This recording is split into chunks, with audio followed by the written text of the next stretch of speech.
শিক্ষাগুৰুসকল আজি মাৰ্চৰ 2 তাৰিখ আজি আমাৰ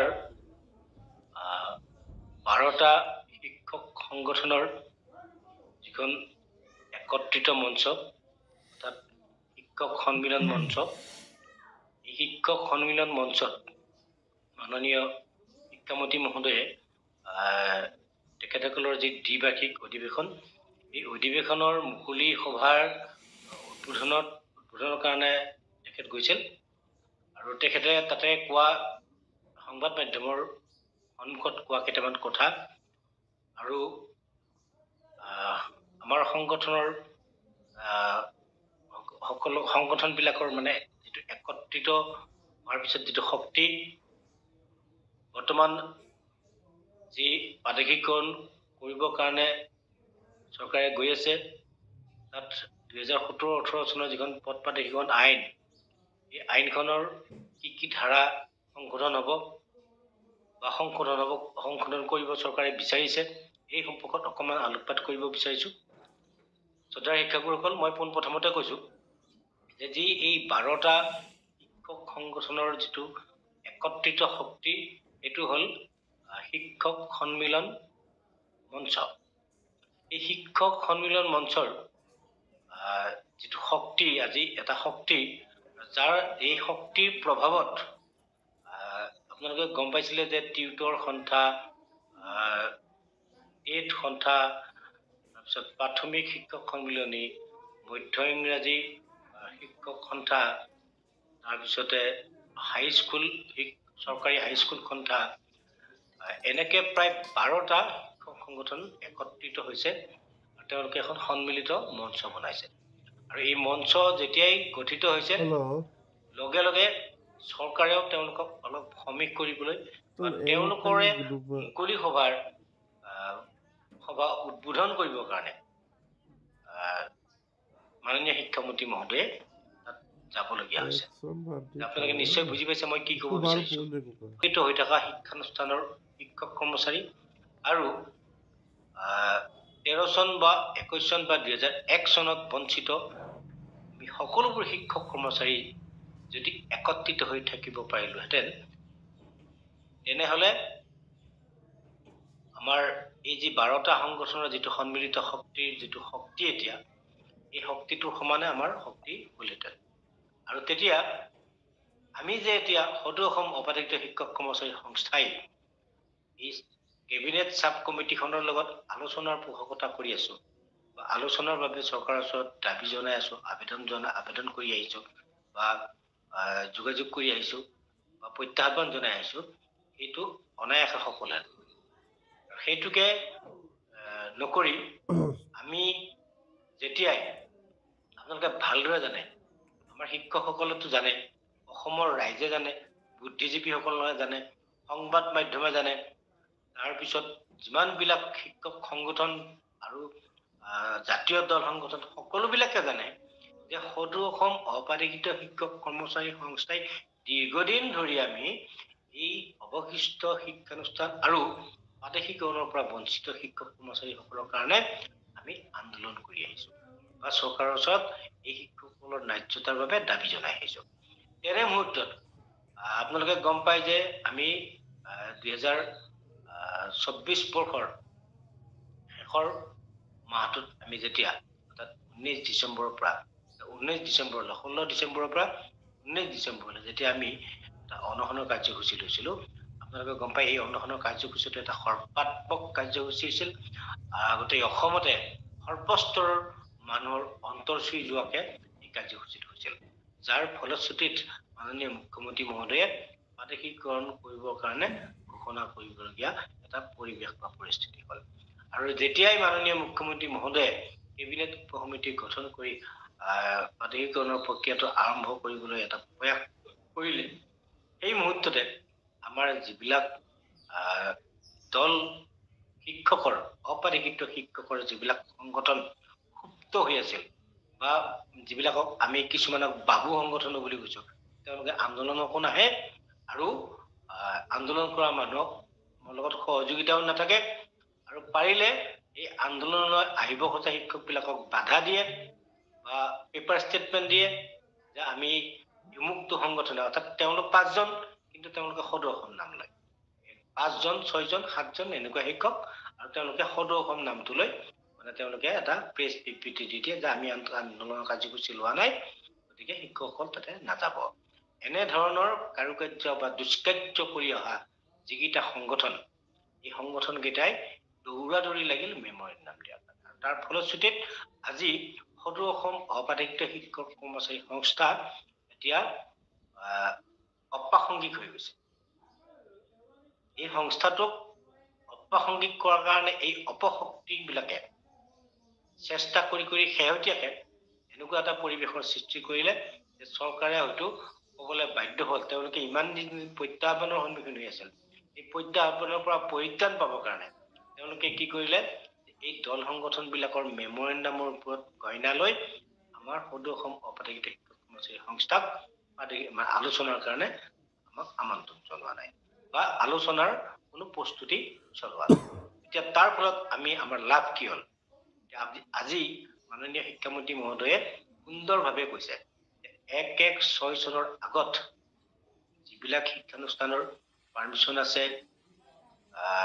ৰিকগনাইজ আছে, এফিলিয়েশ্যন আছে, কনকাৰেঞ্চ আছে, এই শিক্ষানুষ্ঠানবিলাককে এই প্ৰাদেশিকৰণৰ আওতাত লৈ পুনৰবাৰ তেওঁলোকক বিবেচিত কৰাৰ কাৰণে চৰকাৰে প্ৰস্তাৱ লৈছে বুলি তেওঁলোকে ব্যক্ত কৰিলে।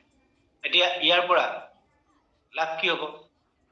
এই মেমৰেণ্ডাম দি বহি বা মেমৰেণ্ডাম দি পেলাই যিবিলাকে অকণমান মানে আগস্থান ল'ব বিচৰা বা নিজক জাহিৰ কৰিব বিচৰা বা ফটো উঠি ৰাইজক দেখুৱাব বিচৰা এই ব্যক্তিসকলৰ লাভ কি হ'ল? আৰু যিসকলে আন্দোলন কৰিছিল বা আন্দোলন কৰিও কি মানে এই সংগঠনবিলাককো মানে তেল পানী যোগাই আছিল, এই মানুহবিলাকৰ কি হ'ল? এইটো এটা ডাঙৰ প্ৰশ্ন। লাভ আমাৰ কি হৈছে?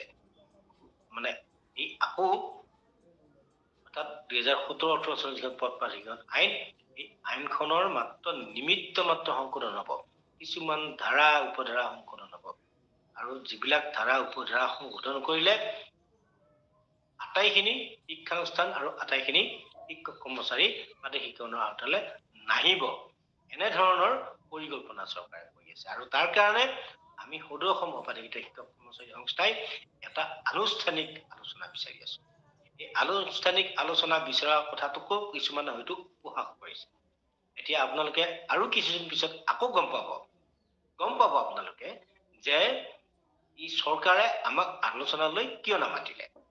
যদি আমাৰ লগত আলোচনা নকৰাকে যদি এই আইনখন যদি সংশোধনৰ কিবা কৰে, তেতিয়া গম পাব যে তেওঁলোকে আচলতে এই সংস্থাৰ লগত আলোচনা কৰিলে সৰ্বস্তৰৰ শিক্ষানুষ্ঠান আৰু সৰ্বস্তৰৰ শিক্ষক বঞ্চিত হৈ থকা, অৰ্থাৎ প্ৰাদেশিকৰণৰ পৰা বাদ পৰা শিক্ষক কৰ্মচাৰীৰ সমস্যাখিনি আমি এই আলোচনাত উপস্থাপন কৰিম, আৰু আমাৰ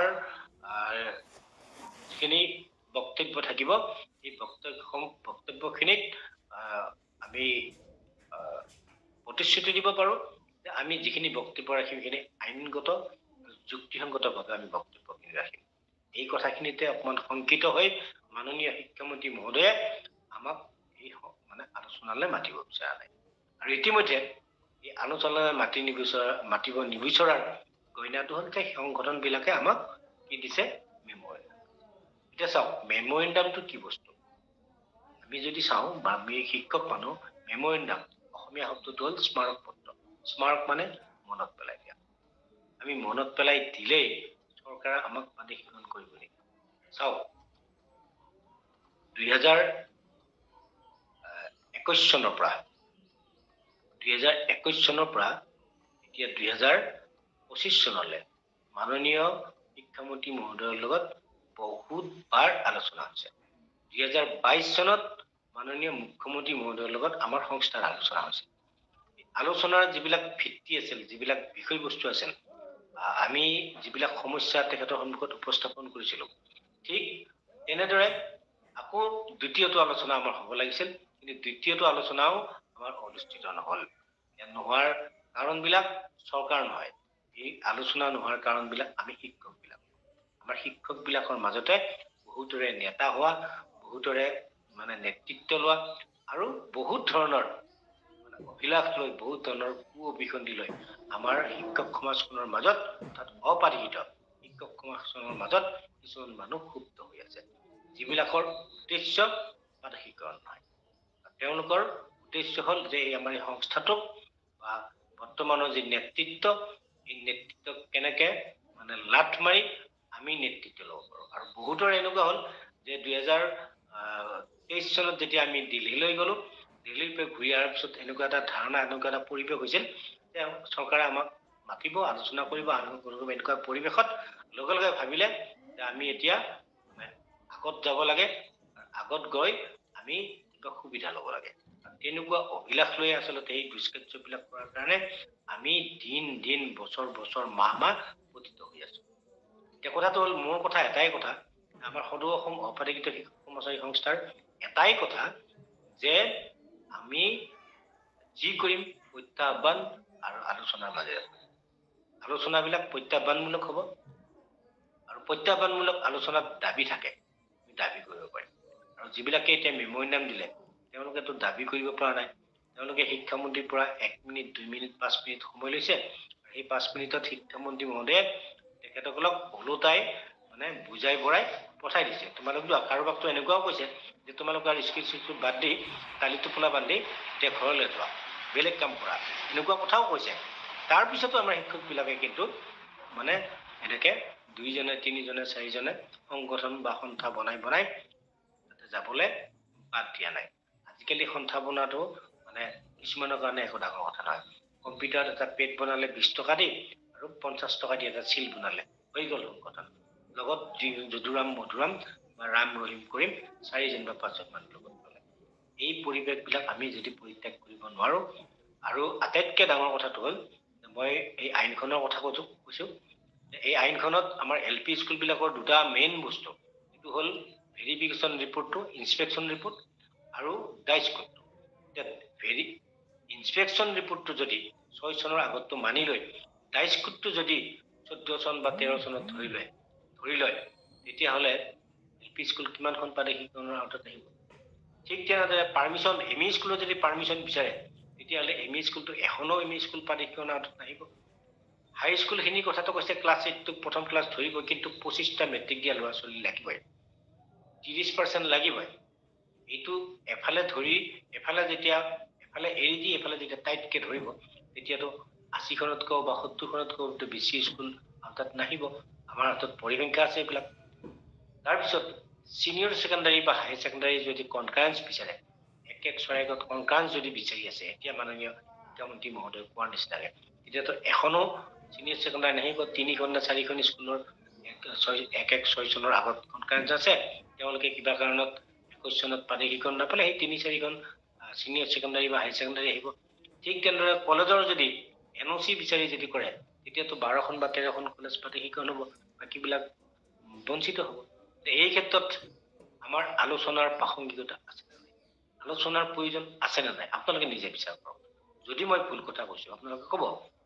মেমৰিনাম দিলে, এতিয়া ময়ো যদি এখন মেমৰিনাম দি থৈ আহোঁ সদৌ অসম অপাৰিহিত শিক্ষক কৰ্মচাৰী সংস্থাৰ, আমিও গৈ যদি এখন মেমৰিনাম দি থৈ আহোঁ, তাৰপিছত গোটেই বজাৰখনৰ মানে বজাৰ শেষ হৈ যাব। তাৰপিছত চৰকাৰে নিজৰ খেয়াল খুচি মতে তেওঁলোকে সেই মেমৰিনামবিলাকৰ পৰা যিকেইটা পইণ্ট সংশোধন কৰিলে 80% শিক্ষক বাদ পৰিব, তেনেকে আইনখন সংশোধন কৰিব।